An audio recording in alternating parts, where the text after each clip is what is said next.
Hola, buenas noches. Noches con mucha luz, ya se sienten. Ya me acordé por qué recorrimos el horario hace un año, porque a estas horas todavía había mucha luz. Gracias público conocedor por estar aquí. Hoy tenemos puro fan. Muchas gracias. Hoy tenemos un invitadazo, es Mauricio González. Él es psicólogo, egresado de la Facultad de Psicología de la UNAM. Ha dedicado ya muchísimos años al estudio de la psicofisiología, esa es su especialidad. Él incluso tiene su consulta privada donde utiliza técnicas de bio y neurofeedback. Pero además es profesor en la UNAM, en la NAHUAC, ha participado en diversos proyectos científicos, ha hecho ya varias publicaciones científicas, está por concluir su doctorado en psicología en el Instituto de Neurobiología de la UNAM, que es de donde nos conocemos, y nos viene a platicar acerca del área que exploró durante su doctorado, que es justamente el estrés, ¿no? Y él nos va a platicar más ampliamente de qué se trata y hasta nos gustaría que nos platiques cómo fue que llegaste ahí, por qué te fuiste a meter al estrés y todos queremos huir de ahí. Muchas gracias, Mauricio, bienvenido.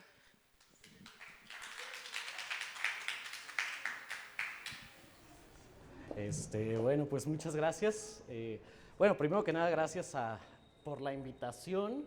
Espero no destruir muchos sueños durante esta plática. Y me gustaría comenzar preguntándoles a los que tenemos aquí, pero también los que estén escuchando en el streaming en vivo. Por aquí tengo el celular para ver sus respuestas. Me gustaría, los del streaming, si pueden contestar con un 1 en el chat y los de aquí levantando la mano. ¿Cuántos de ustedes tienen antecedentes familiares de hipertensión? Ok, quiero ver los unos acá en el chat. ¿Cuántos tienen antecedentes familiares de cáncer? Ok. ¿Antecedentes familiares de diabetes o síndrome metabólico? Ok, va. Por ahí hay alguien que nomás no baja la mano. Ok, otra pregunta. ¿Cuántos de ustedes tienen familiares que hayan muerto por lepra? ¿No? Difteria, tosferina, cólera, disentería, viruela. No me alcanza la memoria. No, ¿verdad? Hace apenas unos 100 años, la principal causa de muerte, más o menos por 1900, eran enfermedades infecciosas. La principal causa de muerte para el 2000 ya eran enfermedades crónicas relacionadas con muchos aspectos del estilo de vida, ¿sí? A ver, aquí tengo como que un poquito mal, ya. ¿Ok? Y sobre esta línea es que justamente como platicaba Penélope, es algo el trabajo que hice durante mi doctorado. Realmente a mí la línea de investigación en la que participo tiene que ver con el envejecimiento saludable, tanto a nivel físico como a nivel cerebral. Y a pesar de que la esperanza de vida en 100 años ha aumentado considerablemente, yo quisiera que se preguntaran si a pesar de que estemos viviendo más, estamos viviendo mejor. Porque parece que este aumento en la esperanza de vida lo único que ha hecho es darnos un titipuchal de años la oportunidad de desgraciarnos la existencia, ¿no? Y de permitir que nuestro cuerpo juegue en nuestra contra, llevándonos a una muerte lenta. Le damos tiempo para que se ponga creativo. Exacto, ¿no? Dicen por acá que le damos tiempo para que se ponga creativo. Y precisamente ese ha sido uno de mis grandes temas de interés. Yo tuve la gran fortuna de haber tomado muchas malas decisiones en la vida. Y por lo tanto, de haber desarrollado un trastorno de ansiedad como consecuencia de ello, ¿no? De ahí surge principalmente mi interés en el estudio del estrés que inicié desde mi carrera, desde la licenciatura en psicología. Empecé a estudiar psicofisiología, sobre todo la parte clínica, en el Centro de Servicios Psicológicos de la Facultad de Psicología. Y entonces ahí fue donde conocí esta rama de la psicología que es muy poco estudiada y muy poco trabajada en México, sobre todo a nivel clínico, que es la psicofisiología.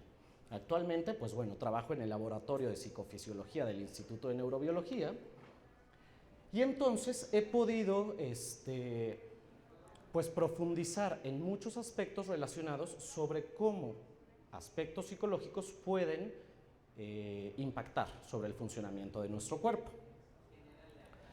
Y entonces quisiera volver a hacer otra dinámica para preguntarles quién de aquí sintió estrés el día de hoy. Así, manitas, y vamos a ver a los... A ver, vamos a ver acá. Perfecto. Ahora, ¿quién de ustedes ahorita está estresado? Porque a lo mejor anda pensando, a pesar de estar en una charla tan amena, en los pendientes que tiene, las cosas que no terminó, etcétera, ¿no? Y por último, a ver si me responden con un 2 en el chat de YouTube. ¿Quiénes de ustedes han sentido los efectos del estrés en su cuerpo? En el chat nada, ¿no? Ok. Bueno, por acá, los que están acá en vivo, parece que todos, ¿no? Y entonces, mi idea con esta plática es precisamente tratar de explicar a muy grandes rasgos la razón por la que el estrés puede llegar a ser o a manifestarse de manera importante en nuestro cuerpo, incluso llegando a provocar enfermedades crónicas. Y el estrés, otra de las razones por las que normalmente me gusta dar pláticas sobre este tema, es porque parece haber una confluencia importante entre, pues bueno, la ciencia del estrés como tal, y además es algo con lo que la mayoría de nosotros, como bien expresaron sus reacciones ante las preguntas, nos podemos relacionar de manera muy personal, ¿no? Sin embargo, al mismo tiempo también es un campo en el que se han desarrollado muchos mitos y mucha pseudociencia en torno a él. Y entonces es un término que eso es lo que pretendía ilustrar con esta diapositiva, ya me quedé sin apuntador. Pero pues es un término que confluye entre estas tres áreas, ¿no? Y mi objetivo con esta plática es tratar de hablar, bueno, de los aspectos científicos, tratando de tocar de manera general los que tienen que ver con la vida cotidiana. Y trataré de que esta charla, bueno, primero que nada espero que no sea muy aburrida y en segundo lugar, va a ser con estos dos enfoques, ¿sí? El primero desde un punto de vista evolutivo, es decir, tratando de retomar algunas nociones de la psicología evolutiva, y por otro lado, desde un punto de vista psicofisiológico. La psicología evolutiva tiene que ver con la explicación de algunos aspectos de la conducta humana en función de su valor adaptativo para la especie. Ahorita voy a explicarlo un poquito más a detalle. Y por otro lado, la psicofisiología, como les mencionaba, es aquel estudio científico sobre la relación entre aspectos psicológicos y aspectos fisiológicos. Podríamos llamarle la relación, el estudio científico de la relación mente-cuerpo. Y entonces, antes de que les empiece a platicar del estrés, quiero hacer énfasis en tres conceptos importantes que nos van a servir para el resto de la charla. El primero de ellos es lo que en 1970 Alice y Elmer Green llamaron el principio psicofisiológico. Y el principio psicofisiológico, tal cual es lo que les puse ahí escrito, ellos proponían o ellos dijeron, no es que hayan descubierto el hilo negro, ¿verdad? Pero pues lo pusieron como que en términos claros, que existe una relación bidireccional, es decir, en ambos sentidos, entre el funcionamiento de nuestro cuerpo y el funcionamiento de cualquier cosa que entendamos como mente. Y aquí les pongo un ejemplo de cómo se da esta relación bidireccional.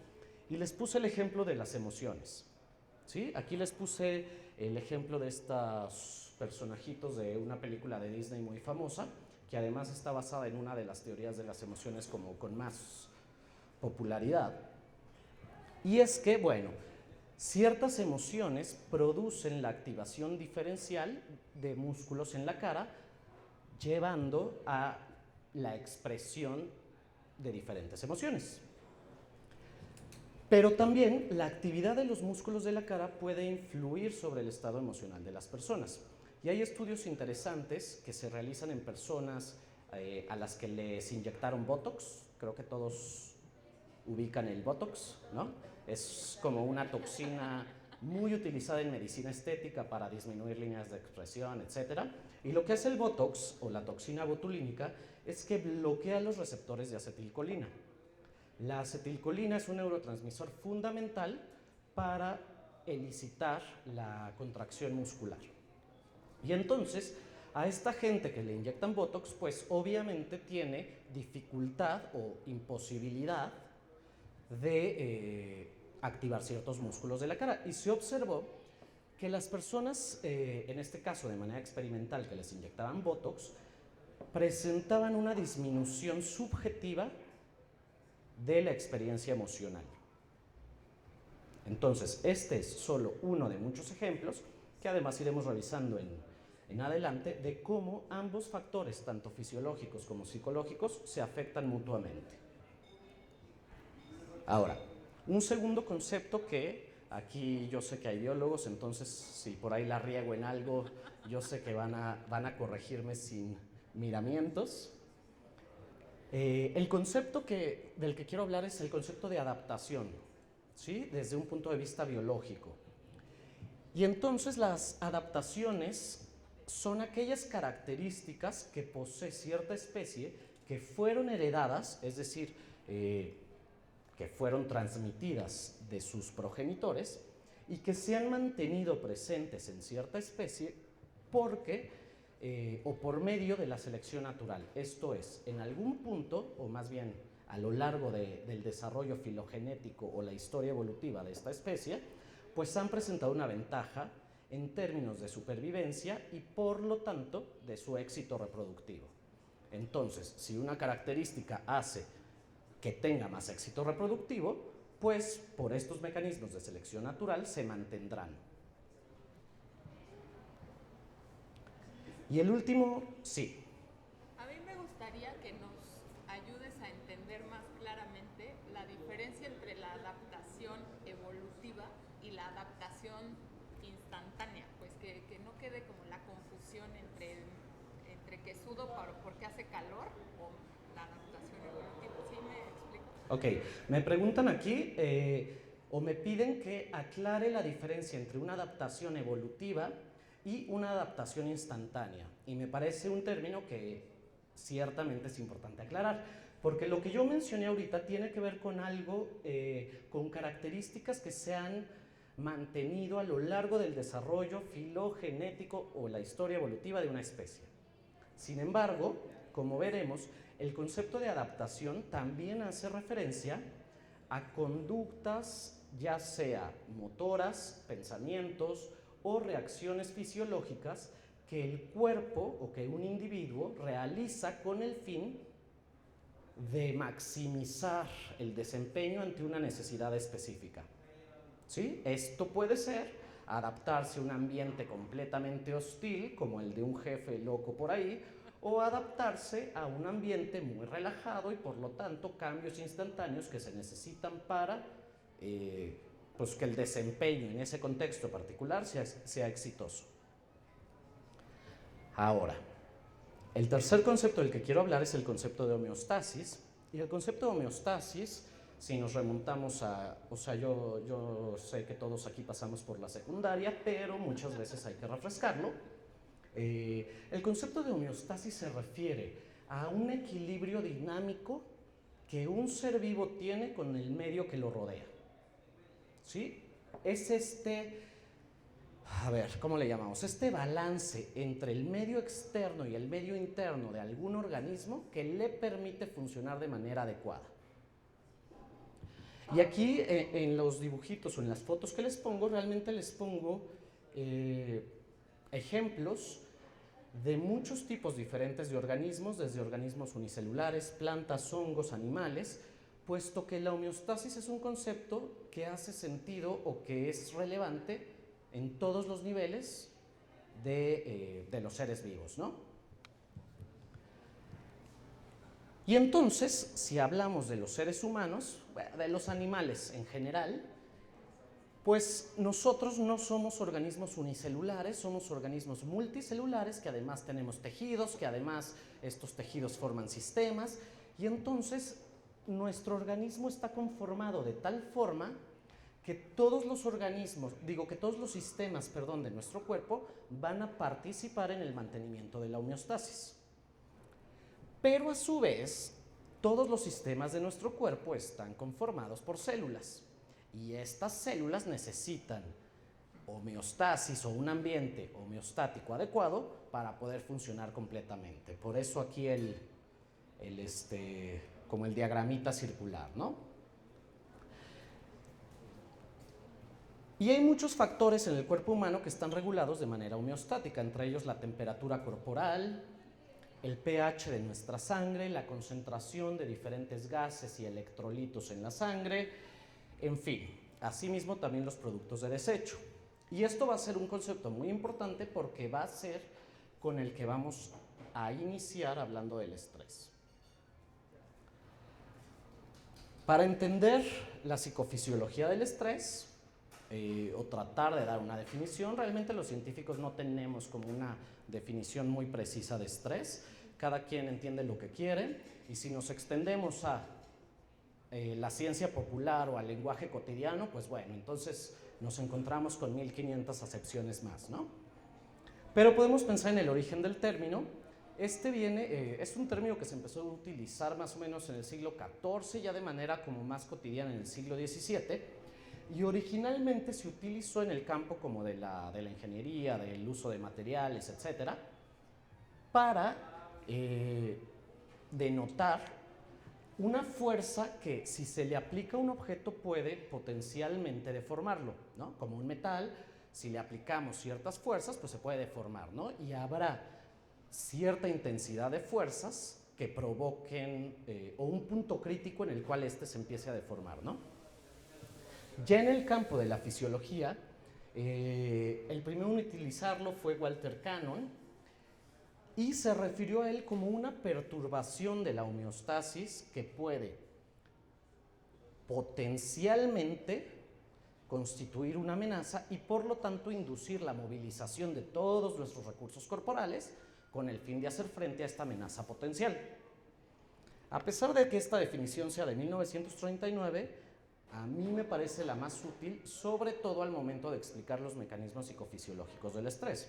Ya existen, claro, muchos otros modelos mucho más actuales. De hecho, el modelo como que se utiliza pues desde los últimos 30 años más o menos, que es el modelo alostático. Fue propuesto por Bruce McEwen, que fue como la autoridad en estrés hasta el año pasado, que murió, y que ha seguido o que ha continuado a través también del Dr. Robert Sapolsky, que fue alumno de Bruce McEwen, y sobre el cual está basado mucho de estas ideas. Pero bueno, para fines prácticos, esta definición me parece muy útil. A ver. Y entonces, nuevamente, el estrés, una perturbación de la homeostasis, es decir, del medio interno estable de nuestro organismo, que puede inducir una movilización de recursos para hacerle frente a esta amenaza. Así que quiero que nos tomemos un momento para imaginar, vamos como a remontarnos unos 2 millones de años, más o menos. Ay, qué pronto. Ay, si la Tierra tiene como 5,000 más, o sea, está leve. Unos 2 millones de años. Y vamos a pensar que estamos ahí en un clan de Homo sapiens de la época, y quiero que piensen o que pensemos juntos las demandas cotidianas a las que se enfrentaban estos grupos de humanos, ¿no? Para empezar, vivían en clanes que nada que ver con las ciudades actuales de millones de habitantes, vivían en clanes que a lo mucho estaban formados por unas 150 personas, y bueno, eran nómadas, no había electricidad, no había wifi, no había lavadoras, no había refrigeradores, no había telecomunicaciones. No había, exacto, dicen acá, no había paredes, y entonces pues tenían que hacer lo que podían con lo que tenían, ¿no? Algunos de ellos eran lo suficientemente afortunados para apañar una cueva, y por lo tanto pues tener cierto refugio del medio exterior, ¿no? O de las potenciales amenazas del medio. Sin embargo, pues yo creo que no todos tenían como la suficiente suerte de encontrar una cueva, y además por ahí sabemos que en cierto momento hubo convivencia con otros homínidos de otras especies, así que también tenían que, pues, luchar por su dominancia, ¿no? En este momento o en estos tiempos, pues el día empezaba en el momento que salía el sol, ¿no? Se despertaban, los hombres se iban a cazar o a buscar alimento. Las mujeres probablemente se quedaban con algunas labores de recolección y de instrucción, cuidado, etcétera, de los hijos. No quiero que se me vengan aquí temas Así era hace como... 2 millones de años. Exacto, sí. No quiero decir que eso esté bien en la actualidad, yo quiero decir lo que sucedía. Ya salió el artículo de la mujer cazadora. Sí. Bueno. Entonces, quiero pensar que los hombres cazadores no tenían éxito todos los días, y entonces regresaban a su casa, seguramente las mujeres los regañaban porque no lograban cazar lo que tenían que cazar, se ponía el sol y bueno, terminaba el día, ¿no? No tenían así como que si eran tan poquitos y pues no tenían celular, y pues si uno no tenía sueño, pues no le quedaba de otra que quedarse jetón, ¿no? Pues no es como que podían así ver si el del otro lado del mundo tenía ganas de chatear en ese momento. Sin embargo, pues era muy probable que muchas otras especies, principalmente depredadores, aparecieran furtivamente. Y claro que necesitaban contar con un mecanismo que les permitiera hacerle frente a estas potenciales amenazas, porque no se me ocurre algo que perturbe tu homeostasis más que ser devorado por un tigre de dientes de sable. Bueno, entonces, estos sujetillos o estos humanos de hace 2 millones de años, pues tenían muchas demandas que necesitaban o que necesitan cumplir, ¿no? Desde aquellas relacionadas con cuestiones predecibles como el ciclo día-noche, ¿no? Yo creo que no les tomó mucho tiempo enterarse de que cada 12 horas más o menos, pues sabía como que se levantaba el sol y se ponía, levantaba el sol y se ponía, ¿no? Yo creo que tardaron un poquito más en darse cuenta de las variaciones anuales, pero también las variaciones estacionales son cuestiones predecibles. Ahora, estas demandas metabólicas también pueden surgir de cuestiones no predecibles. Cambios en el clima, que por ahí algún miembro del plan se pusiera crazy, o depredadores. Y entonces el cuerpo tenía que estar preparado, sobre todo, bueno, no sobre todo para los dos, ¿no? Pero lo que es relevante para esta charla, pues para hacer frente a estos eventos no predecibles, y entonces el organismo como un todo, pues tenía que contar con mecanismos para hacerle frente a estos, bueno, a las demandas metabólicas resultado de hacerle frente a estas cosas no predecibles, ¿no? Y esto nos va a llevar entonces, por fin, a ver qué es el estrés. Y el estrés, como les decía, no es que tengamos una definición muy clara, pero sí que podemos hablar de 2 componentes principales. El primero, pues, es precisamente la cosa, estímulo, depredador que va a provocar o que va a representar una amenaza para la homeostasis.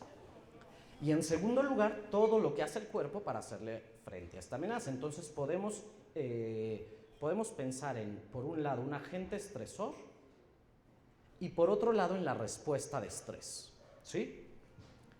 Y además, de manera más interesante para la psicología, la interacción entre estos dos. Y entonces podemos entender el estrés como un proceso que se va a desencadenar en interacción con el ambiente y en interacción con el medio interno del organismo, que va a permitir maximizar las oportunidades de supervivencia. Dentro de estos, y si lo pensamos en términos temporales, pues lo podemos subdividir en estrés agudo, consecuencia de un estímulo que se presenta, como es el caso de un depredador. En ese momento hay que dar una respuesta y pues en un corto tiempo hay como que dos posibilidades, ¿no? O logramos escapar victoriosos del depredador, o pues valió y nos comió y pues ya como que tampoco hay mucha necesidad de seguir estresados, ¿no? Eso en cuanto al estrés agudo. El estrés crónico se refiere a eventos que pueden perturbar la homeostasis de una manera más prolongada en el tiempo o más sostenida en el tiempo. Tal es el caso, por ejemplo, de una sequía, de cambios o de una sequía o de la estación fría, por ejemplo, en fin. Entonces, esta es como una primera clasificación que podemos hacer de acuerdo a la naturaleza temporal de los estresores. Sí.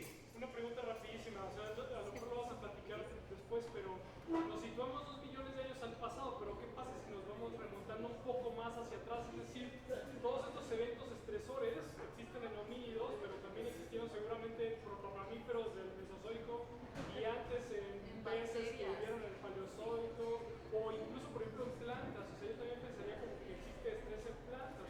Pero entonces, ¿estos procesos son como convergencias evolutivas o hay una vía solo para humanos y hay otra vía distinta como para bacterias y hay otra vía como para plantas? ¿O es un concepto tan amplio que cabe en todo? Ok, me hice una pregunta como súper larga, pero en resumen es como ¿qué onda con otros seres vivos?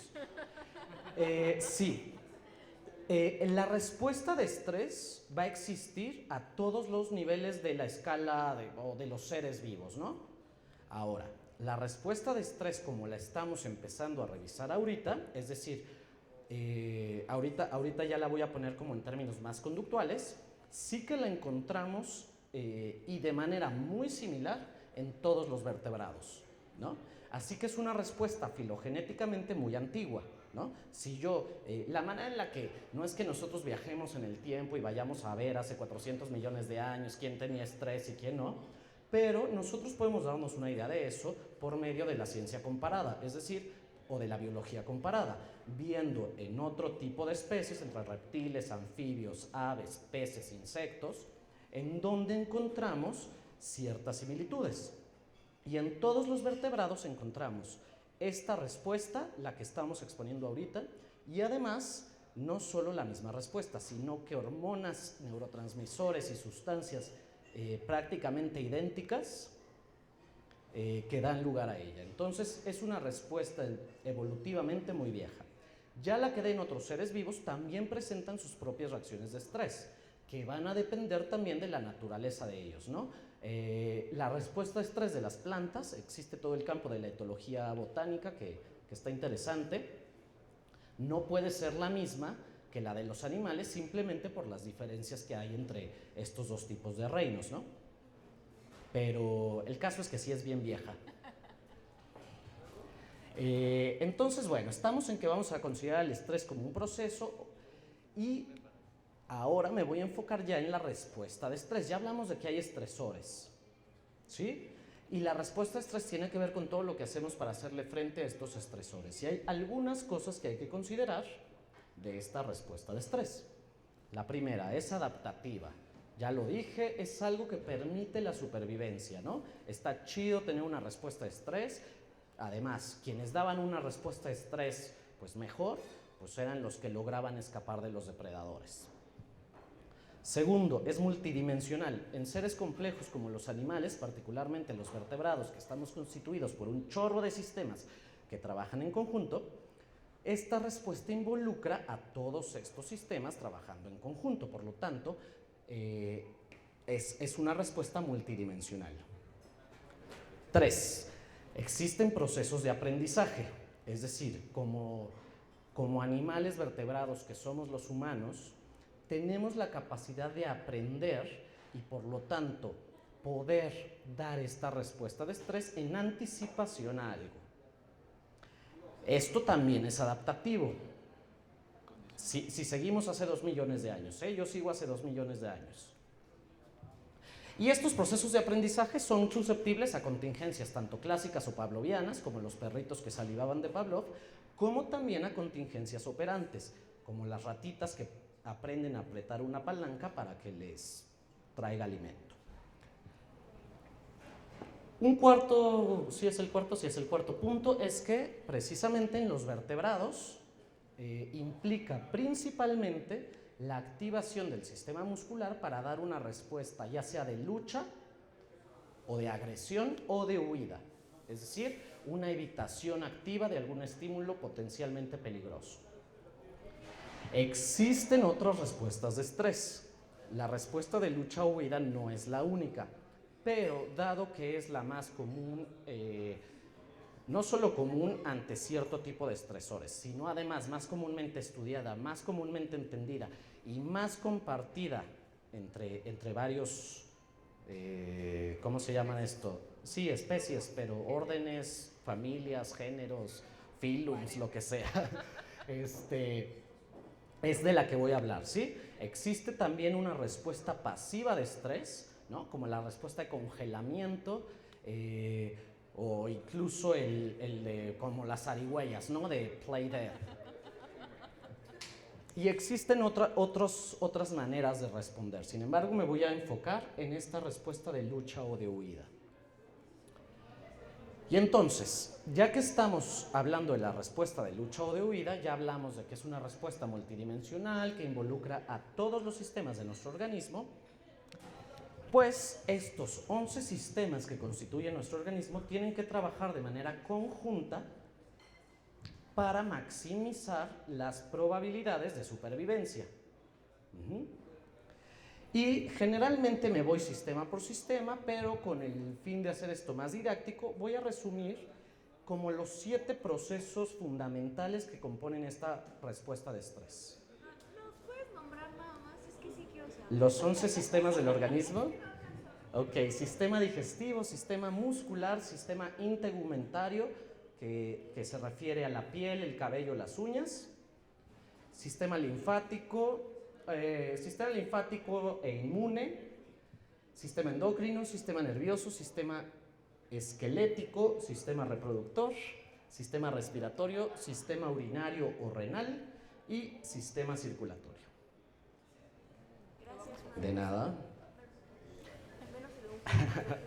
Va. Entonces, la respuesta de estrés entonces va a implicar el trabajo conjunto de estos, porque pues para que sea efectiva tienen que pasar algunas cosas y otras cosas tienen que dejar de pasar.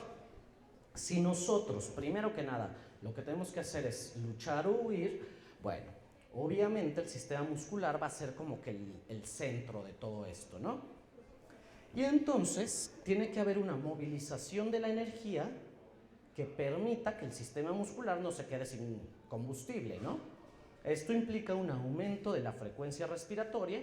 ¿Por qué? Porque pues si están los músculos superactivos, tiene que haber más oxígeno entrando, pero también tiene que haber la capacidad de exhalar el dióxido de carbono extra que se está produciendo como consecuencia de este aumento de actividad.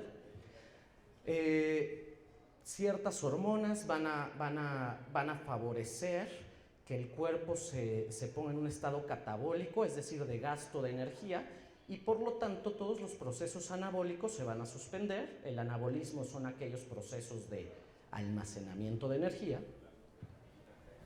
Y bueno, todo esto con el fin de que la energía vaya donde tiene que ir. En segundo lugar, va a haber un incremento importante del tono cardiovascular. Esto es un aumento de la frecuencia cardíaca y de la fuerza contráctil del corazón, es decir, el corazón va a latir más rápido y más fuerte, además de un incremento de la presión sanguínea. ¿Sí? La presión sanguínea va a aumentar tanto por este aumento de la actividad cardíaca, pero también por acción del tono vascular. Y bueno, es obvio, ¿no? Si nuestros músculos tienen que activarse un chorro, pues es necesario que el sistema cardiovascular sea como que más eficiente en llevar azúcar, en llevar glucosa, en llevar ácidos grasos, todo lo que los músculos pueden utilizar como energía o como combustible. Tercer lugar, la digestión se va a suprimir. ¿Por qué? A ver, estamos en un proceso como a corto plazo, ¿no? ¿Me salvo la vida o pues ya chupé faros?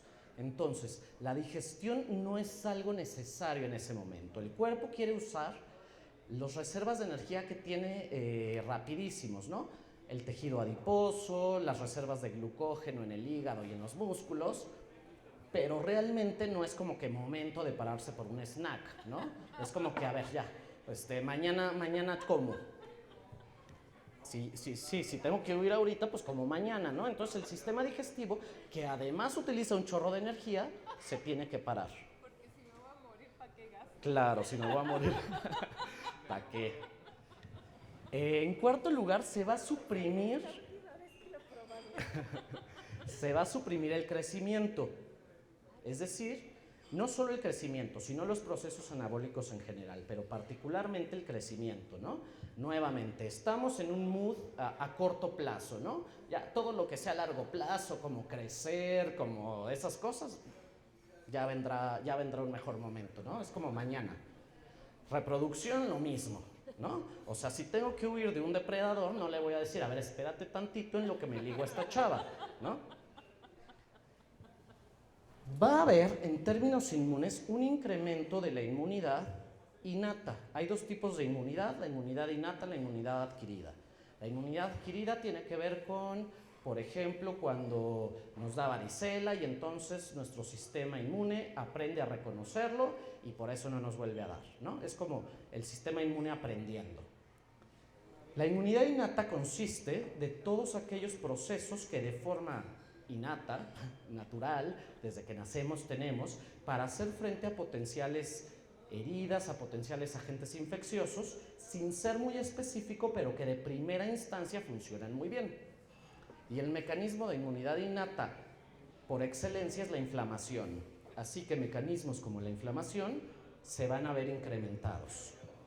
¿Por qué? Porque además si estoy corriendo por la selva, pues es muy probable que por ahí me choque con un árbol, me corte o la liana, no sé, ¿no? Y entonces, pues el hecho de que se incrementen mecanismos generales es bastante útil, mientras que la inmunidad adquirida realmente ahí como que no tanto, ¿no? Sí. A pesar de que utilizan el cortisol para desinflamar. A pesar de que utilizan el cortisol para desinflamar, sí, y ahorita te explico por qué. Una pregunta rapidísima. Sí. Perdón, la pregunta de Penélope que contesté fue, a pesar de que se utiliza el cortisol como antiinflamatorio, y mi respuesta fue sí, pero ahorita profundizo en ello. Una pregunta, ¿el cerebro cómo se da cuenta de cada uno de los estímulos? O sea, cosas que pueden poner en riesgo mi vida, puede ser un diente de sable, pero también puede ser que se esté quemando el bosque, o puede ser un rugido que escucho atrás de mi cabeza, o puede ser un retortijón que me está dando aquí súper doloroso en el estómago. O sea, ¿cómo el cerebro discrimina este evento que va a poner en riesgo su vida cuando hay múltiples eventos que pueden poner en riesgo la vida de un vertebrado? No sé si me explico. ¿Cómo funciona el cerebro al discriminar? Aquí tengo que correr, huir, detener todas estas funciones o simplemente torcerme aquí. Ok. Me preguntan cómo el cerebro discrimina entre potenciales estímulos nocivos y cómo dice tengo que huir o cómo a lo mejor algo interno. Ok. No es muy bueno, ¿eh? ese es todo el tema, que el cerebro no es muy bueno para discriminar. En realidad, todos estos temas de cuestiones externas, como bien dices, un incendio, un depredador, generalmente son, pues bueno, lo primero, se detectan a través de nuestros órganos de los sentidos, la percepción ya se da a niveles un poquito más altos en la corteza cerebral, y principalmente son estructuras del sistema límbico como la amígdala, el hipocampo y áreas aledañas, las que están como que dándole el valor o las que entienden el potencial valor, ya sea apetitivo, no apetitivo o de plano peligroso de los estímulos. Las cuestiones de adentro son más reacciones, sobre todo, es que depende. Si es un dolor, generalmente las posiciones como esta que mencionabas son como una reacción al dolor para tratar de minimizarlo y depende también la causa. Pero en términos externos, o sea, de estímulos externos potencialmente peligrosos, como que el sistema límbico es el principal como reactor a esto, sí. Oye, Mau, entonces, A ver, allá. No, o factores que no existen, como la ansiedad, ¿no? Ah, ok. Como un estrés, pero a factores que no están existiendo en realidad. Sí, esa, permíteme tantito porque es justo a lo que vamos a ir. yo lo que iba a decir es que entonces, con la pregunta de Fito me pongo a pensar que entonces lo primero que reacciona son otros sistemas que no el sistema nervioso, ¿no? Como que el cerebro se entera después y primero está como... No. Primero, la información entró por las modalidades sensoriales, ¿no? Ahora, estas modalidades sensoriales, además de, a ver, nuestros ojos, nuestros oídos y demás modalidades sensoriales, en su camino a la corteza, a digamos la parte más evolucionada, pues se desvían por ahí, ¿no? Entre estas estructuras está el tálamo, pero también mucha de esta información llega al hipotálamo, mucha de esta información se va desviando y sí que puede llegar antes a centros subcorticales que pueden interpretar la naturaleza amenazante o apetitiva del estímulo. Y sí puede que ya a manera consciente el cerebro se entere después, ¿no? El cerebro consciente o el cerebro, o tú como que, oh, yo me di cuenta que hay algo, ¿no? O, ay, ni tenía que correr.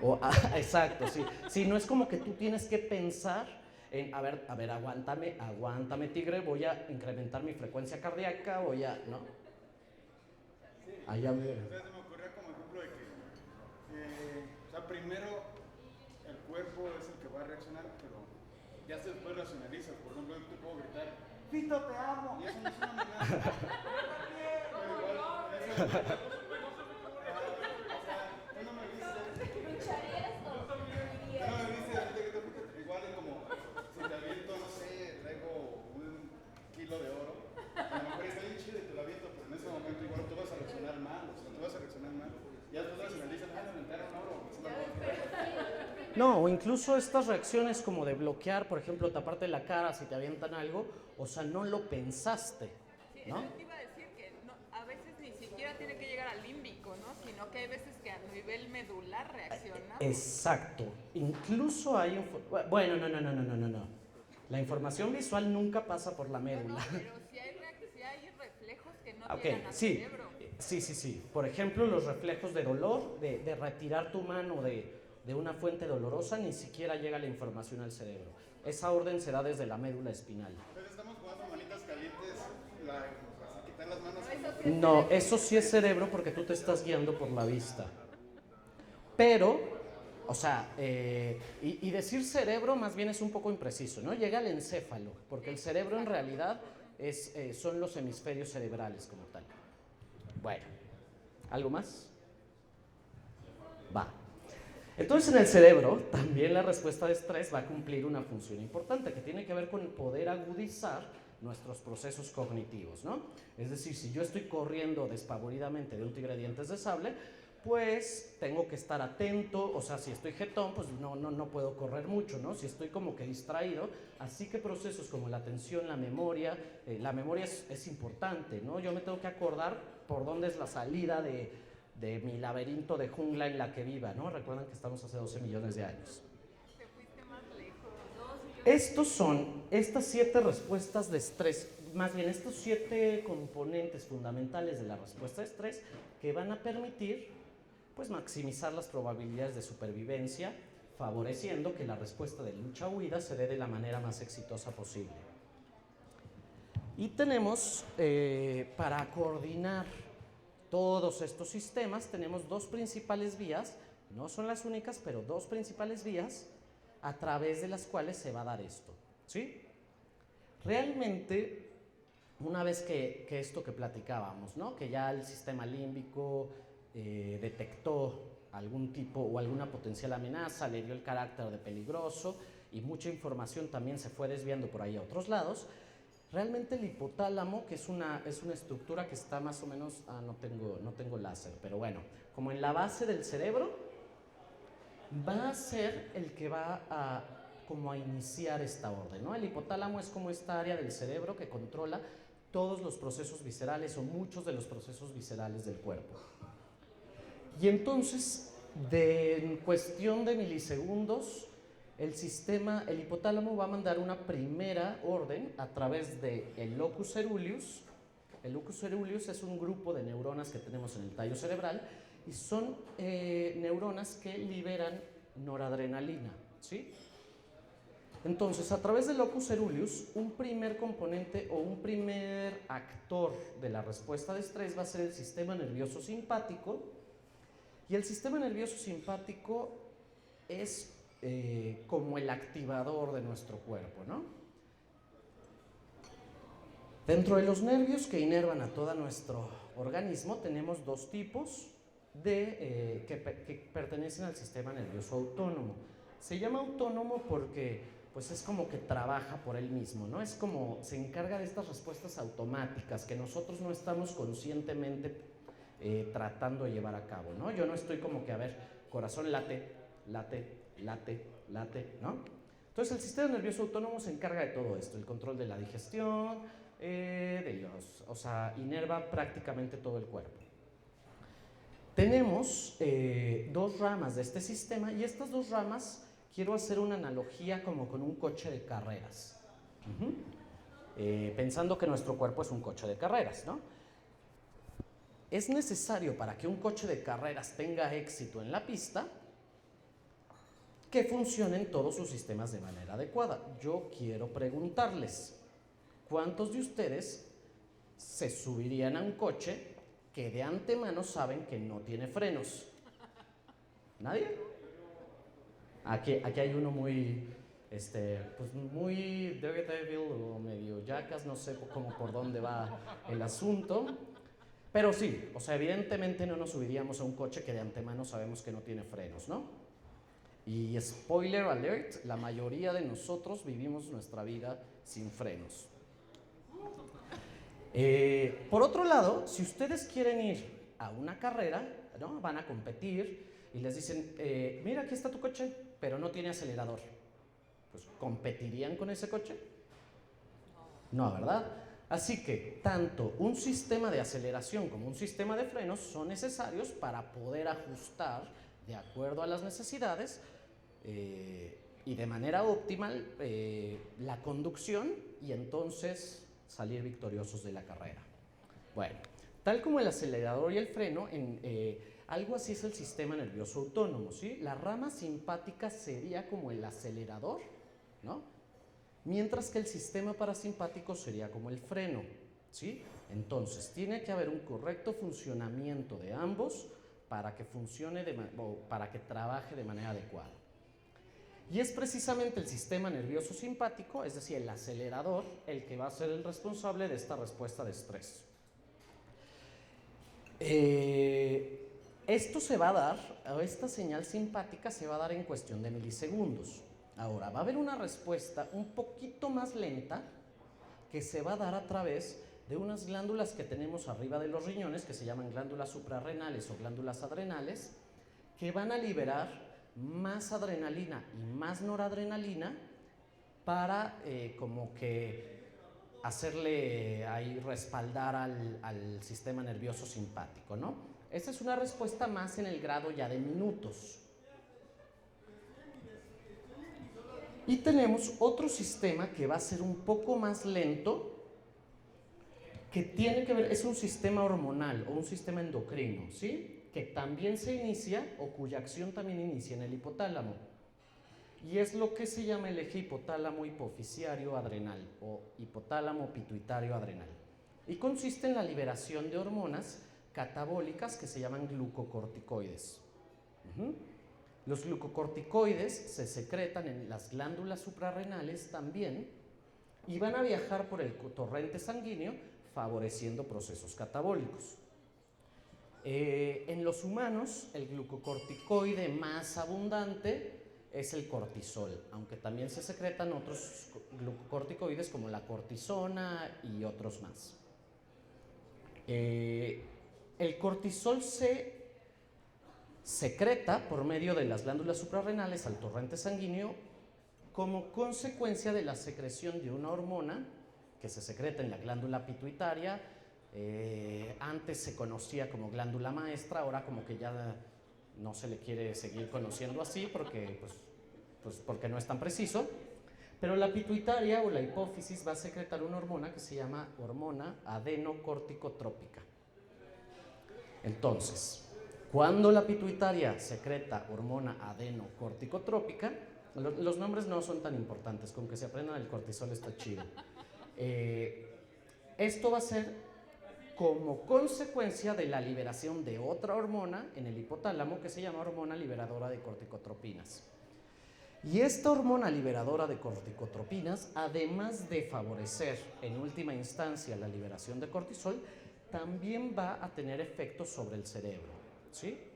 Que van en un inicio a favorecer la agudización de estos procesos, como los procesos de aprendizaje, atención, memoria de los que habíamos hablado. Y el cortisol, como que le llaman mucho por ahí, sobre todo en literatura de divulgación, como la hormona de estrés.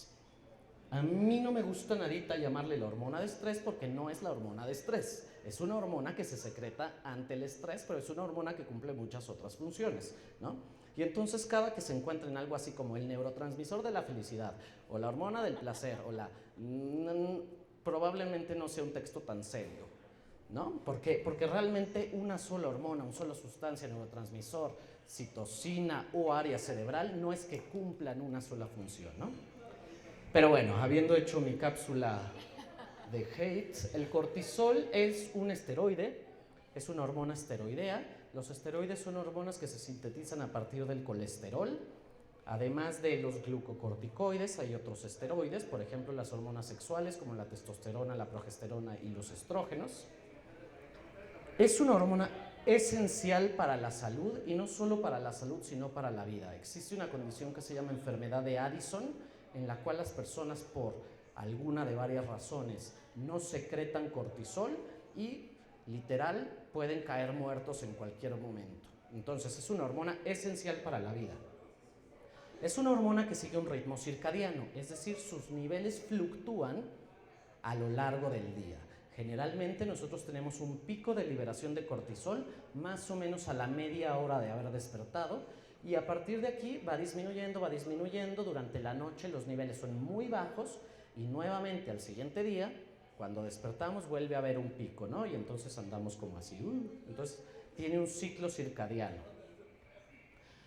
Es una hormona que de base es más elevada en mujeres, y esto ha sido una de las razones o una de las explicaciones que se han dado, entre otros factores, a la mayor prevalencia de depresión en mujeres, porque el cortisol, cuando está disregulado, predispone de manera importante contra la depresión, o más bien a favor de la depresión.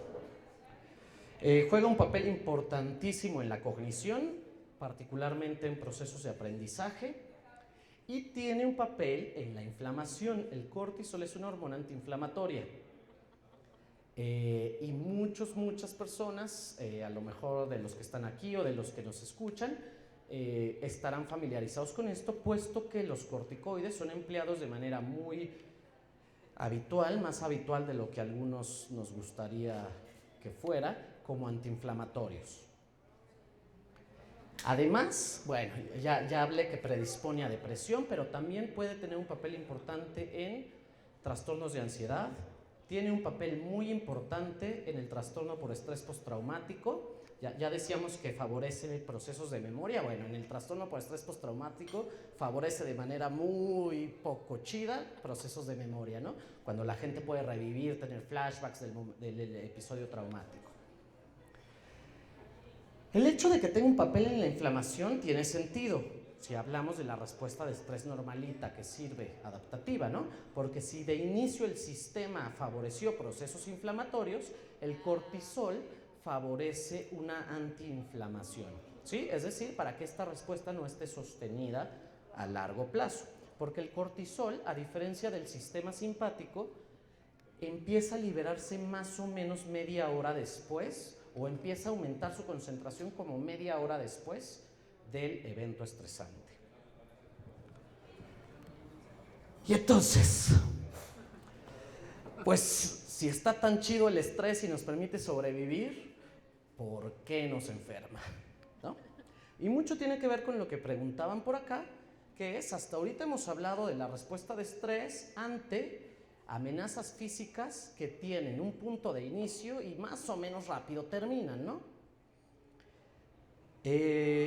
La vida ha cambiado mucho desde hace 2 millones de años, mucho. Y entonces, adaptaciones o características biológicas que inicialmente en ese contexto de cuevas, pinturas rupestres, homínidos peleando entre ellos por la dominancia del mundo tenían sentido, el contexto en el que vivimos actualmente puede no ser el ideal para el cargamento biológico o ¿cómo se llama esto? Como el armamento, ¿no? Bueno, el kit de respuestas que tenemos, ¿no? Porque pareciera que además, pues, la evolución de nuestro sistema nervioso permitió que lejos de adaptarnos nosotros al ambiente, empezáramos a adaptar el ambiente a nosotros, ¿no? Y entonces es cuando surgen, o con esto quiero introducir el concepto de las trampas evolutivas, ¿no? Algo como la respuesta de estrés, que si en un inicio, en estos contextos que hemos platicado, era útil para la supervivencia, actualmente puede estarnos llevando a enfermar y a morir, ¿no? Les voy a poner un ejemplo de una trampa evolutiva. El gusto tan intenso que tenemos por las cosas dulces, ¿no? Pensemos nuevamente hace 2 millones de años, pues la gente no tenía como refrigeradores y congeladores y así, ¿no? Sí, claro, a las cenas a lo mejor por ahí pues ponían una piedra en la cueva y pues ahí iban apilando sus cosas, ¿no? Pero claro, que no había una manera de conservar los alimentos fuera de los pocos suertudos que vivían por allá de Siberia que podían cubrirlos de nieve, ¿no? Aunque yo creo que lo de suertudos, había muchas otras cosas como desventajas que el poder conservar sus alimentos, ¿no? Pero el resto del mundo que vivía en zonas donde no había nieve, pues tenía que sobrevivir de las cosas que no eran perecederas y las cosas perecederas, pues conseguirlas en el momento. Y por lo tanto, pues era muy ventajoso que les gustara lo dulce, porque lo dulce implica un contenido de carbohidratos que entonces favorecerá la creación de reservas de energía, porque pues si no consiguieron bisonte para mañana, pues vale más la pena tener un poquito de grasa ahí acumulada y algunas reservas de glucógeno para poder tener energía. Pero hoy, Por si no hay bisonte. ¿Qué pasa hoy? Hoy tenemos muchas comodidades, hoy tenemos la capacidad de almacenar los alimentos y conservarlos, y entonces este gusto y esta atracción tan intensa por lo dulce, pues nos está llevando realmente a problemas de salud realmente graves. Y si a eso le agregamos la disponibilidad de alimentos altamente palatables, es decir, con más azúcar de la que cualquier elemento en la naturaleza tiene, con más saborizante, o sea, con un chorro de cosas, pues obviamente, y sabiendo que estamos casi que programados a que nos guste lo dulce, pues está generando tantas enfermedades, entre ellas pues la obesidad, el sobrepeso, la obesidad, y consecuencias importantes como la diabetes o el síndrome metabólico. Y lo mismo sucede con la respuesta de estrés, ¿no? Rara vez vamos por la calle y pues nos encontramos con un tigre de dientes de sable, ¿no? Los que vivimos en Querétaro, no podemos decir algo así porque hace poco había un puma suelto por Juriquilla. Es una historia real, hace poco había un puma suelto en Juriquilla. Pero bueno, es algo como que once in a lifetime, ¿no? O sea, no andas por la vida escapando de pumas. O toros cruzando 5 de febrero. Exacto.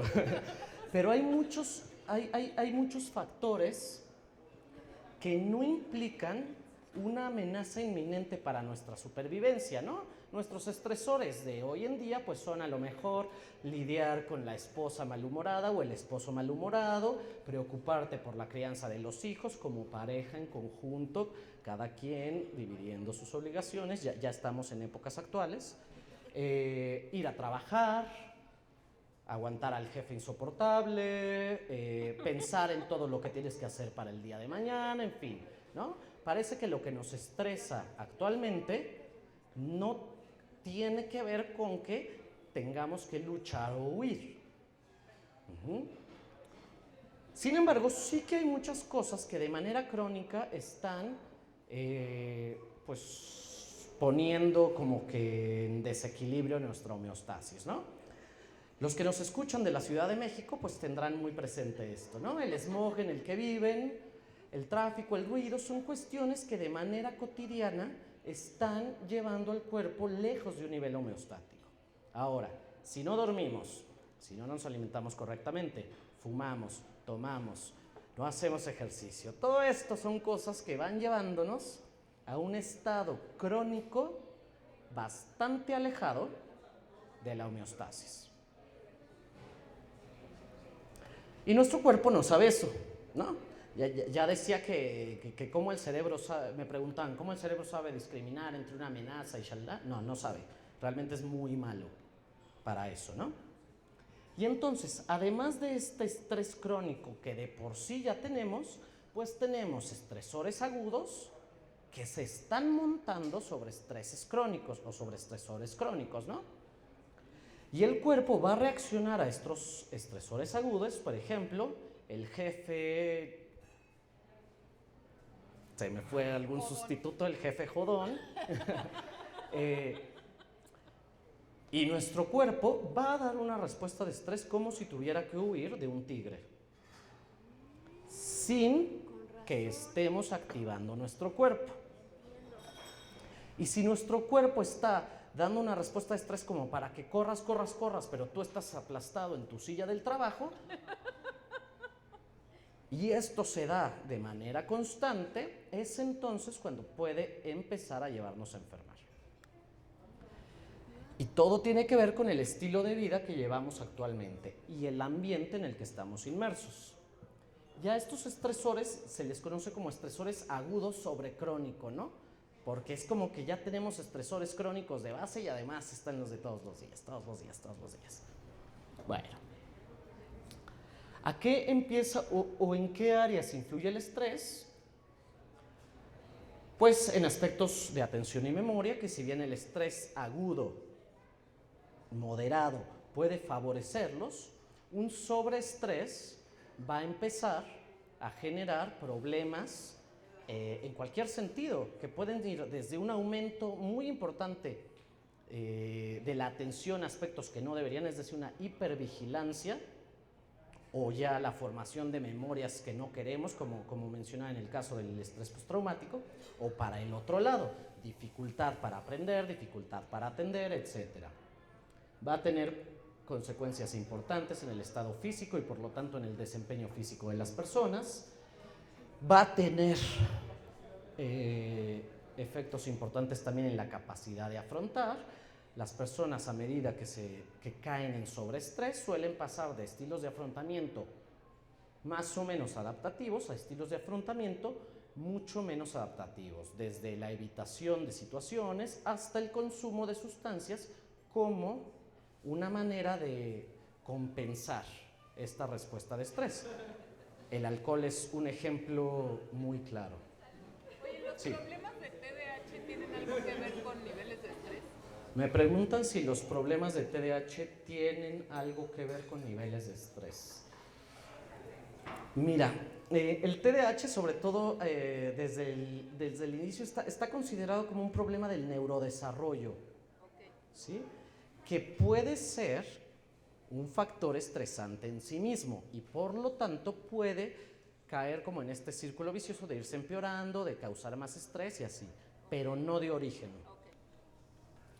Y bueno, entonces, cuando nosotros... Sí. Perdón, tengo una pregunta. ¿Podrá tener algo que ver o de qué manera influye, o sea, históricamente o evolutivamente, el estrés es algo que te implica una reacción física como correr, defenderte o algo así? Y ahora en esta época, pues, la respuesta de estrés no puede ser así. O sea, si tienes un problema en tu trabajo no vas a salir corriendo. Tienes que quedarte donde estás, limitar muchos sistemas y a lo mejor te enfocas en tu cerebro nada más. Es lo único que tienes para salir de ese estrés. O sea, como que eso generara un desequilibrio en cuanto a las respuestas que puedes Sí, sí, total. Es que es eso lo que pasa, que tú estás dando una respuesta que no es la necesaria, o sea, que no es la adecuada para el afrontamiento de esa situación particular. Pero eso mismo, pues es lo que, es como el choque que hay, ¿no? Entre lo que hace el cuerpo y lo que tú terminas haciendo o el afrontamiento que tú necesitas. ¿Sí? Y es precisamente que estas respuestas fundamentales que habíamos visto, lejos de salvarnos la vida, nos van a arruinar la vida. ¿Por qué? Si la energía se moviliza de manera constante, ¿no? Si nuestro cuerpo está de manera constante en procesos catabólicos, pues bueno, de manera como muy dramática, pues empezamos a perder masa muscular, ¿no? Vamos a perder en ciertos momentos el apetito, va a influir en momentos de atracones después, porque el cortisol favorece, el cortisol está muy relacionado con el antojo como de cosas grasosas, carbohidratosas, etcétera. Otra cosa, si nosotros estamos aumentando nuestra frecuencia respiratoria, como si tuviéramos que hacer actividad física importante, como correr por nuestra vida, pero no estamos teniendo esta actividad física, nuestro cuerpo va a sacar más dióxido de carbono del que debería. Y a pesar de que todos nos hayan dicho toda la vida que el dióxido de carbono es algo malo y que hay que sacarlo porque la respiración no es cierto. El dióxido de carbono es un gas que participa de manera muy importante en la regulación del pH sanguíneo. En la sangre el dióxido de carbono se disuelve como ácido carbónico y es, digamos, el componente ácido en la regulación del pH. Si nosotros sacamos dióxido de carbono cuando no estamos produciendo de más, vamos a caer en niveles bajos de dióxido de carbono que es una condición que se llama hipocapnia. Y la hipocapnia va a favorecer una alcalinización de la sangre, es decir, que la sangre se vuelva más alcalina de lo que debería. Esto se llama alcalosis respiratoria. Por favor, aclara que la dieta alcalina no A eso voy. Si nuestra sangre está más alcalina de lo que debería, van a pasar cosas muy desagradables. Por ejemplo, va a haber un incremento en el tono muscular porque los iones de la sangre o que están disueltos en la sangre van a empezar a migrar hacia el interior de las células y si las células musculares tienen más iones positivos adentro, pues van a despolarizarse, van a causar contracciones musculares involuntarias que incluso pueden llegar a nivel de mioclonías. Otra, un cerebro en un estado de hipocapnia o en un ambiente de hipocapnia o de alcalosis va a ser mucho más excitable y por lo tanto puede favorecer desde episodios de ansiedad hasta episodios de crisis convulsivas o crisis epilépticas, no necesariamente convulsivas, en individuos susceptibles. Y los reto, pónganse a hiperventilar 2 segundos, respiren rápido y van a ver cómo se sienten. Eso es ahí estás favoreciendo hipocapnia. Ahora, el incremento en el tono muscular que originalmente permite que la sangre se vaya hacia donde debe de irse para facilitar esta respuesta, llevar los nutrientes, etc. Y no estamos realizando la actividad física que espera el cuerpo, pues va a favorecer incrementos progresivos de la presión arterial. ¿Por qué? Ya sabemos que está incrementando la frecuencia cardíaca, entonces pues va a estar trabajando un chorro el corazón y con más fuerza, ¿no? Va a incrementar la presión arterial y un sistema que empieza a tener presión arterial más elevada, pues si va con más fuerza, piensen en una tubería de agua, ¿no? Una tubería donde el agua va con más presión es más vulnerable y más susceptible de tener daños. Pues lo mismo pasa con las arterias y además no solo es que esté aumentando la presión arterial, está aumentando la viscosidad de la sangre, porque como estamos en estado de que hay que tener nutrientes, muchas sustancias como ácidos grasos, como moléculas de glucosa, están siendo liberadas a la sangre y entonces una sangre más viscosa pues necesita más presión para transportarse, así que la presión va a caer en este círculo vicioso donde va a seguir aumentando. Estas sustancias que la hacen más viscosa pueden empezar a formar coágulos, pueden empezar a agregarse, ¿no? Sobre todo en áreas heridas por esta presión que lleva la sangre. Y entonces, si las arterias, se empiezan a recubrir como consecuencia de este daño, se empiezan a formar placas que van a ir disminuyendo el diámetro de las arterias. Estos se llaman placas ateroescleróticas. Estas placas pues van disminuyendo el diámetro de las arterias, de forma que para que la sangre pase necesita todavía más presión. Y un corazón que está late fuerte, solo la mitad izquierda de nuestro corazón manda sangre a todo el cuerpo, la mitad derecha la manda a nuestros pulmones. Y si el corazón izquierdo se pone mamado y el corazón derecho no, se van a generar arritmias ventriculares que pueden desencadenar en paros cardíacos, infartos y muerte súbita. La digestión se suprime, ya dijimos, en ese momento el cuerpo dice no, hoy no, ahorita no es hora de comer, mañana. Pero si el cuerpo hace eso de manera constante, es cuando puede caer en problemas importantes. El primero que describió como el tema del estrés y la enfermedad se llamaba Hans Selye, por ahí de 1930 y cacho, y él era un científico que originalmente le interesaba estudiar el papel de los jugos pancreáticos sobre la fisiología, ¿no? Y entonces, pues, a pesar de que Hans Selye fuera muy inteligente, como que no era muy bueno para manipular a sus sujetos experimentales. Él trabajaba con ratas y pues cuando quería agarrar los jugos pancreáticos e inyectárselos, pues las ratas se le caían, las tenía que estar persiguiendo por todo el laboratorio, luego las agarraba, las inyectaba mal, se le volvían a caer y entonces pues tenía como que pocas habilidades para la inyección de ratas. Terminó su experimento y fue a ver lo que le había pasado a las ratas. Y vio que habían desarrollado úlceras gástricas. Y dijo, wow, los jugos pancreáticos en las ratas generan úlceras gástricas.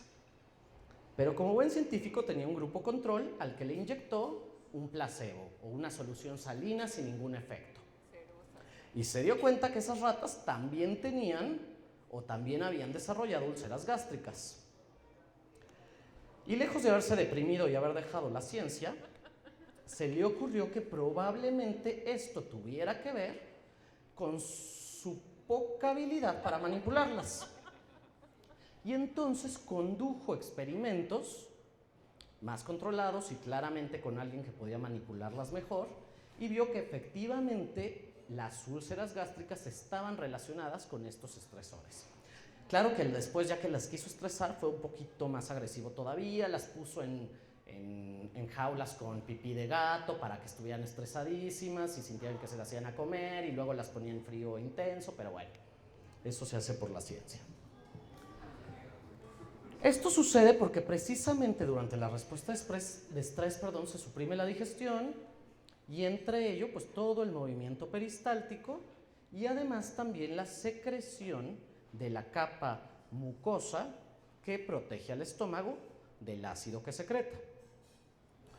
Por ahí de los 80s, como que no le cayó muy bien a la gente que Hans Selye dijera que algo psicológico generaba esto y menos a los médicos, ya saben. Y entonces, por ahí de 1980 llegaron y dijeron, wow, las úlceras están causadas por una bacteria, Helicobacter pylori. Dijeron, claro, no podía ser psicológico, ¿cómo?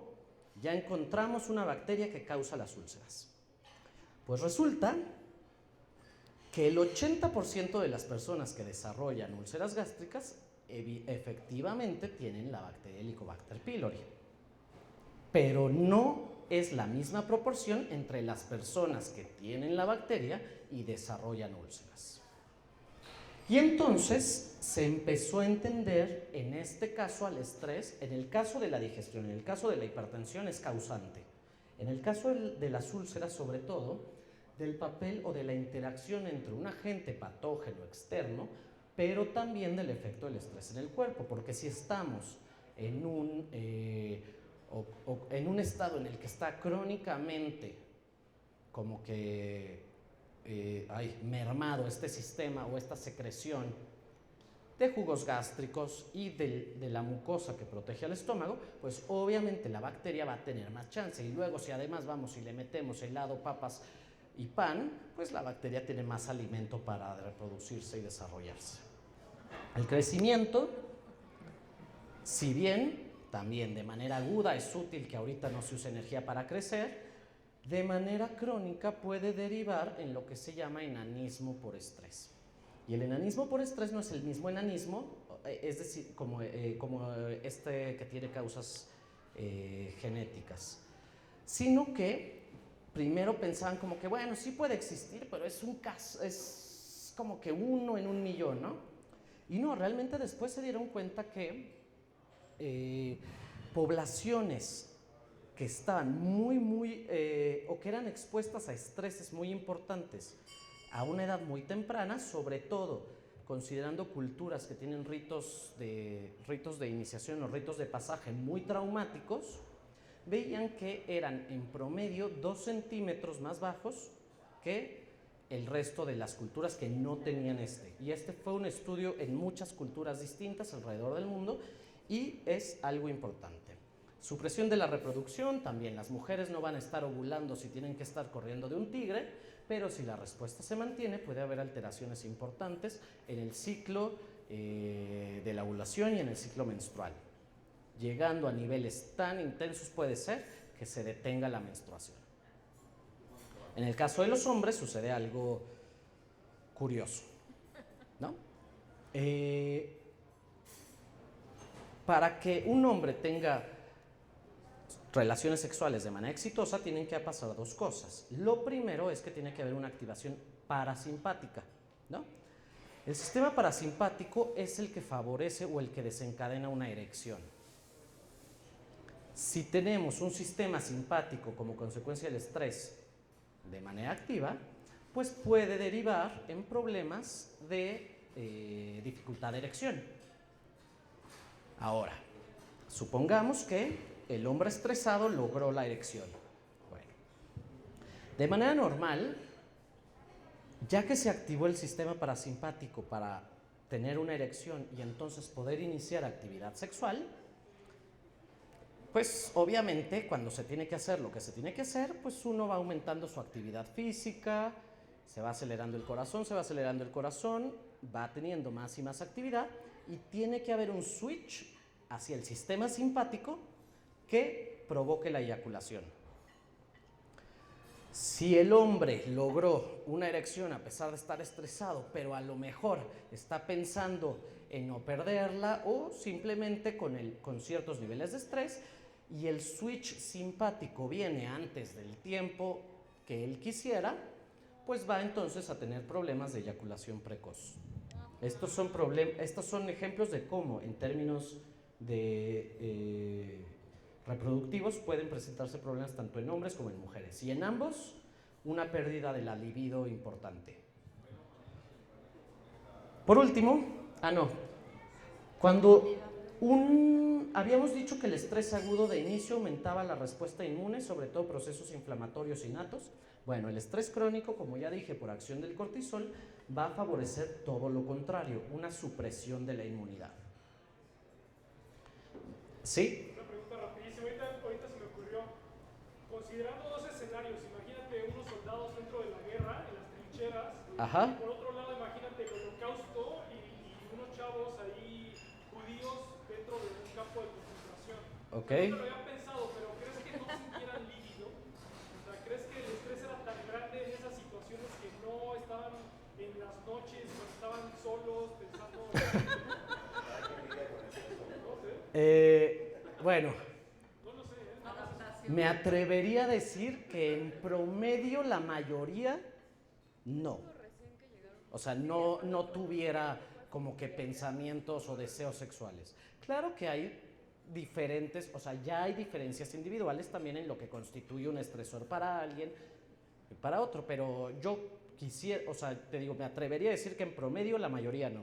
Pero también lo otro es que a todo se acostumbra el hombre. O sea, eventualmente el estresor deja de ser estresor. Bueno, sí puede haber habituación a un estresor particular, pero generalmente un estresor lo suficientemente intenso para representar una amenaza para la supervivencia, aquí estamos hablando del holocausto y de la guerra, a esos estresores no te acostumbras y no te habitúas.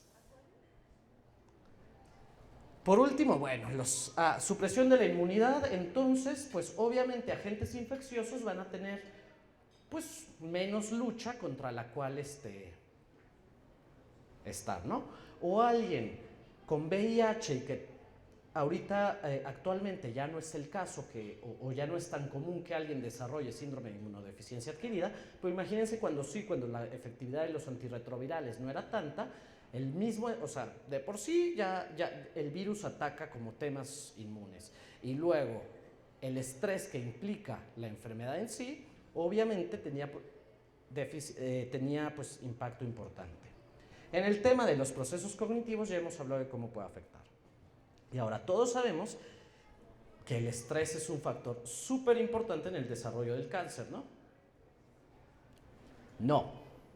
No hay estudios contundentes que asocien de manera clara al cáncer con el estrés. Y esto quiero ser muy claro, porque es una de las cosas que más se aprovechan la mayoría de los charlatanes y pseudoterapias que existen. Y es una de las cosas o de los factores más relacionados con la muerte de personas cuando atienden a este tipo de alternativas. Pues no son alternativas, son pseudoterapias. Entonces, a pesar de que hay investigación sobre el estrés y el cáncer y algunos resultados como por ahí medio que sí, medio que no hay una relación clara. Pues está bien, digo, ya hay bastante de qué preocuparse, ¿no? Con las otras cosas. Bueno, y aquí les puse el ejemplo de la nueva medicina germánica de este señor que dice sarta de cosas. Bueno. ¿Qué dice ese señor? No sé, se inventó cosas de que si las emociones atoradas y el cáncer y cosas bien raras. Y luego esto derivó en otro chorro de charlatanerías que al final les voy a poner cuáles no son psicofisiología.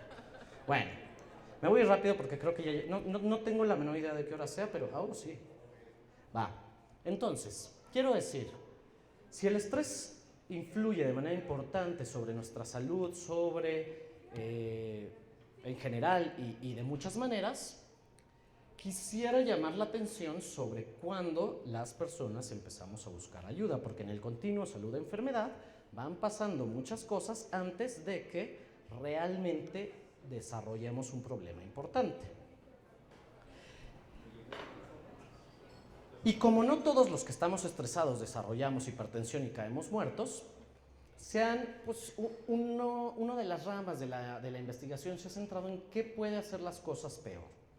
Y hay factores bastante bien identificados como, el consumo de sustancias, tabaco, alcohol y cualquier otra droga, exposición al estrés durante el embarazo, ese es uno de los factores más relacionados con la reactividad de una persona, o la incapacidad de afrontar de manera adecuada, es decir, si durante el embarazo mi madre estuvo estresada, probablemente yo desarrolle una sensibilidad mayor al estrés.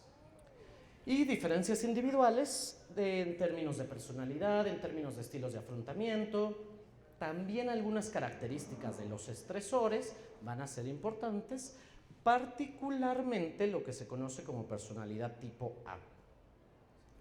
A mí la palabra personalidad, la verdad, no me gusta, me parece súper general y que no explica nada, así que yo le voy a llamar patrón de conductas tipo A.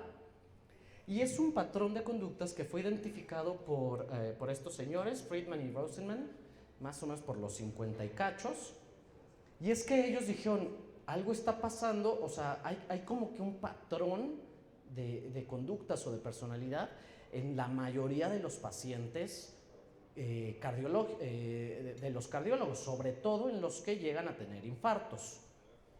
El tipo de o los patrones de conducta, la personalidad tipo A, implica personas Impacientes, hostiles, competitivas, controladoras, agresivas, con baja autoestima, que están sobre todo en puestos elevados ejecutivamente hablando, ¿no? También están en la ciencia, así que por aquí seguro que varios de nosotros somos tipo A. Y este factor explica hasta el 80% de los casos de infarto, más que el sobrepeso, más que el colesterol elevado, más que el cigarro y más que el sedentarismo. ¿Cómo lo descubrieron estos dos? Bueno, estuvo fácil. Se dieron cuenta que en el hospital de cardiología donde trabajaban pasaba algo extraño con las sillas. Algo así. ¿No? ¿No se alcanza a ver?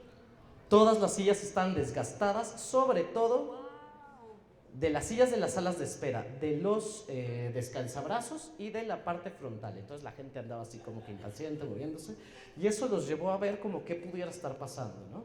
Entonces está interesante la historia. Obviamente a los cardiólogos de la época no les dio como que mucho gusto que alguien llegara y dijera algo psicológico, es un factor de riesgo importantísimo, o sea, tenemos que hablar con los pacientes, o sea, no. Sin embargo, ya para los 80 se hizo evidente esta relación tan fuerte que tiene con al menos la enfermedad cardiovascular. Entre los factores protectores, pues, pésate, mídete, muévete, ¿cómo es este ejemplo del IMSS? O sea, lo sabemos, 5 frutas y verduras al día, comer bien, muchas plantas, poca carne, hacer ejercicio, 20 minutos o más al día. Mínimo 3 veces a la semana. Sí. Pero, o sea, sé que el ejercicio es buenísimo y es la onda, pero si lo piensas, también es un factor estresante. Sí. O sea, yo corro y me No. lleva al límite, ¿no? O sea, Claro, el ejercicio en este caso es un estrés que en sí, o sea que por la frecuencia recomendada puede ser beneficioso. ¿Por qué? Porque tú le puedes dar al cuerpo ese movimiento que espera y que tú no le das. ¿Me explico? O sea, a ver, si tu cuerpo está en una respuesta de lucha o huida, pero tú estás aplatanado en el sillón viendo la tele y tú vas y haces ejercicio, pues vas a fortalecer, o sea, primero, le das como que cierta liberación a esa respuesta de estrés. Y además, o sea, hay muchos factores por los que el ejercicio es bueno, como precisamente como un estrés dosificado. Y además, nótese que la investigación reciente indica que el ejercicio de fuerza es tan o más importante que el cardiovascular. Segundo, la capacidad de predecir un estresor, ¿no? La pandemia de COVID ha sido tan estresante porque ha sido impredecible. No sabemos cuándo va a acabar, no sabemos exactamente, ¿no? Si a lo mejor nos hubieran dicho desde el inicio van a ser 2 años, pues van a ser 2 años y ya está, ¿no? Pero no estás con esa impredictibilidad. ¿Esa palabra existe o me la inventé? No lo sé, pero bueno. es bien creativo. ¿Cómo? Certeza. O sea, si hubiera certeza, no tendría los mismos efectos. También el poder controlar las situaciones es un factor protector. Y tener salida a la frustración, eso lo descubrieron con ratitas que volvieron ratitas bullies, pero bueno, las ratitas bulleadas sí que desarrollaron úlceras, pero las ratitas bullies no, porque tenían una salida a la frustración. Y bueno, ya también hay factores individuales como ciertos patrones de conducta o de personalidad, ciertos estilos de afrontamiento que van a hacer a una persona menos susceptible a los efectos deleterios del estrés. Pero el más importante es contar con una red de apoyo, y una red de apoyo familiar, cercana, íntima. No el amigo con el que te vas a la fiesta y te tomas unos tequilas, sino el poder contar verdaderamente con personas con quien puedas tú convivir, con quien puedas compartir, ¿sí? Ese es como que el más. Y todo tiene, para hacer frente, yo creo que ya me voy a quedar aquí para no seguir. Ah, tenemos 15 minutos, buenísimo. No, sí, ves, yo puedo seguir, hable y hable y hable. Bueno, la cosa es qué hacer ante esto. Y un factor muy importante en estas, y que tiene que ver con todo esto que hemos hablado como factores protectores, pues son la capacidad de autorregulación y la capacidad de corregulación. La autorregulación se refiere a las habilidades que tiene una persona de poder adaptar, y ahora en el sentido de adaptación instantánea que hablábamos en un inicio, su fisiología, sus emociones y sus pensamientos a lo que exige alguna situación particular. Y claro, tener cierto grado de control sobre ello. Y el término de corregulación se refiere a cómo personas que se autorregulan pueden, además, por medio de la interacción, regularse mutuamente. Algo bonito de esto es que si la autorregulación es una habilidad, pues entonces puede aprenderse. Y eso es precisamente lo que buscamos. Esa quedó bien fea, pero bueno. En psicofisiología clínica, pues es justamente algo que vamos a buscar. Tratar de enseñar o tratar de trabajar estas habilidades de autorregulación, tanto a nivel fisiológico como cognitivo, de las personas. Y ya aquí les quería poner, pues, es que hay muchos modelos. Yo he decidido trabajar últimamente como con uno que fue descrito por el doctor Donald Moss, que se llama como Caminos de la Salud o Caminos a la Salud, y que involucra la intervención a diferentes niveles, ¿no? Un primer nivel que tiene que ver con educación, con favorecer que la persona por sí misma vaya y busque conductas más saludables, como moverse, como comer mejor, como a lo mejor empezar a enfocarse en su respiración, algo así como lo que es esta charla, ¿no? Esto caería como en un nivel 1. Un nivel 2 en el que tú buscas que a lo mejor no de manera ya como uno a uno, como terapeuta, la persona empiece a desarrollar habilidades que puede empezar a trabajar en su vida cotidiana. Y ya el tercer nivel implicaría una intervención profesional como psicoterapia, como a lo mejor terapia farmacológica o algún otro tipo de terapia como la neuromodulación, o la que yo trabajo de manera como más certera y que decidí platicárselas porque casi no es conocida, ¿no? Que es el biofeedback. Y el biofeedback es, ya como para terminar, pues una manera en la que podemos enseñar al cuerpo pues algo que queramos. O sea, lo que buscamos entrenar en el biofeedback son respuestas fisiológicas, ¿no? Que alguien aprenda a disminuir su frecuencia cardíaca, que alguien aprenda a controlar su actividad muscular, que alguien aprenda a manejar su respiración, la cantidad de dióxido de carbono que saca, la temperatura de su piel, la actividad de sus glándulas sudoríparas, en fin, hay muchos parámetros que podemos medir y entrenar en biofeedback, ¿no? Aquí les pongo nada más un ejemplo de cómo es una sesión, en este caso es con actividad muscular. Y esto, bueno, lo logramos. Algo que es importante mencionar es que sí necesitamos equipo de registro porque pues al ser conducta, ¿no? Las respuestas fisiológicas no las podemos observar directamente, entonces necesitamos la ayuda de equipo que lo registre, y de esta manera podemos medir diferentes señales para ayudar a los clientes o entrenar a los clientes. Tiene varias aplicaciones que van desde trastornos psicológicos como la ansiedad, la depresión o el estrés postraumático. También es una aplicación importante en el campo de lo que se llama medicina conductual, es decir, como algo complementario, no sustitutivo, de ciertas afecciones médicas como la diabetes, el cáncer, VIH, hipertensión, entre otras. O sea, como que la aplicación estrella es en lo que se conocen como trastornos psicofisiológicos, es decir, problemas fisiológicos que son prácticamente originados por aspectos psicológicos, como puede ser la hipertensión esencial, lo que conocemos como colitis nerviosa, algunos casos de asma, entre otras cosas. En dolor crónico también, por ejemplo, fibromialgia, que últimamente ha cobrado como más relevancia, pero también otros tipos de dolor como migraña, dolores tensionales, que pueden ir cefaleas, dolores de espalda alta, baja, en fin. Además de algo en lo que se trabaja mucho es en lo que se conoce como el trastorno temporomandibular, que es como que se va dando un desgaste de las articulaciones como consecuencia de apretar mucho los dientes. Otras aplicaciones que son ya como que una especialización como más profunda y que yo nunca he trabajado y no voy a trabajar, son rehabilitaciones, es la rehabilitación de trastornos del piso pélvico, tanto en mujeres como en hombres, y también tiene aplicaciones en rehabilitación neuromuscular, que suelen ser empleadas por algunos fisioterapeutas.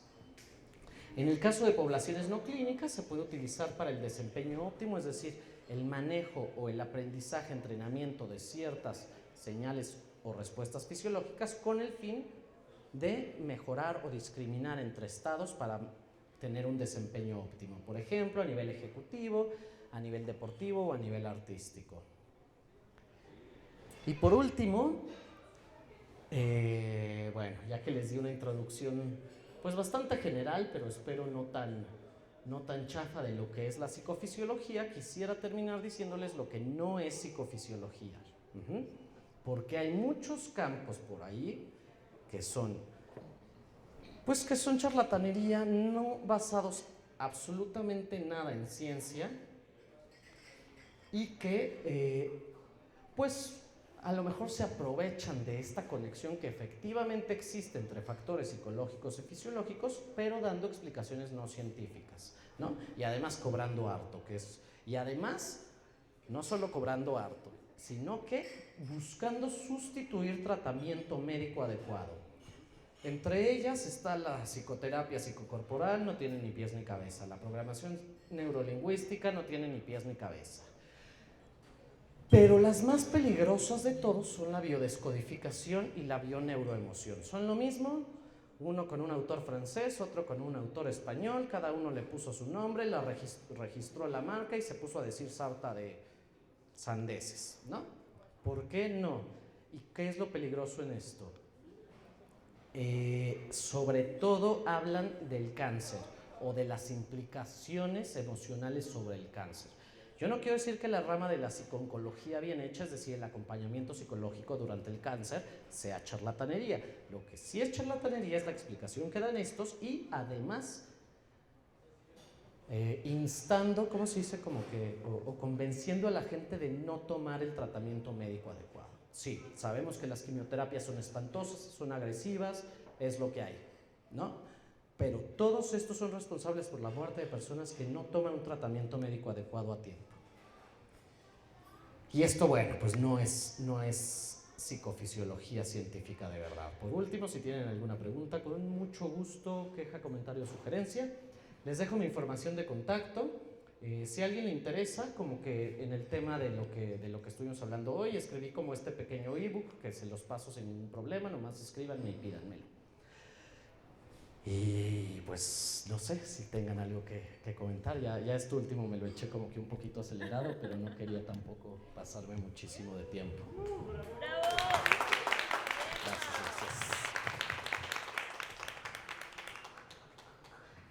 Mau, muchísimas gracias, muy interesante la charla. Tienes algunos comentarios en el YouTube, ahí chécalos, no son preguntas en específico. Muchas gracias por habernos acompañado, gracias una vez más a los que son fieles seguidores. Y el próximo mes tenemos el primer aniversario de la Sociedad de Científicos Anónimos en Querétaro. Se fue volando este año, ha sido maravilloso, ha sido una inyección de vida para todos los que colaboramos en este proyecto.